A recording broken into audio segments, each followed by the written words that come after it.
في وجع ما بينوصف، وجع فقدان حدا منحبه.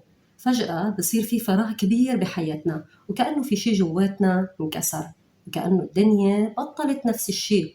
بس الحقيقة اللي يمكن ما مننتبه لها بهيدي اللحظة إنه الأحبة اللي خسرناهن ما راحوا لمطرح سيء، بالعكس هن أكيد بمطرح أهدى، أريح وأجمل بكتير من هالدنيا اللي فيها تعب ووجع. أهلا فيكم بفضفضة، المكان يلي بنحكي فيه من القلب للقلب. يمكن نحن عم نتألم لأنه اشتقنا لهم، لأنه تعودنا على وجودهم، على صوتهم وعلى تفاصيلهم الصغيرة.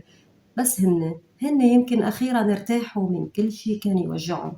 وهون بدل ما نغرق بالحزن فينا نجرب نغير نظرتنا شوي، مش لننسى ولا لنقلل من قيمة مشاعرنا، بس لنخفف عن قلبنا شوي.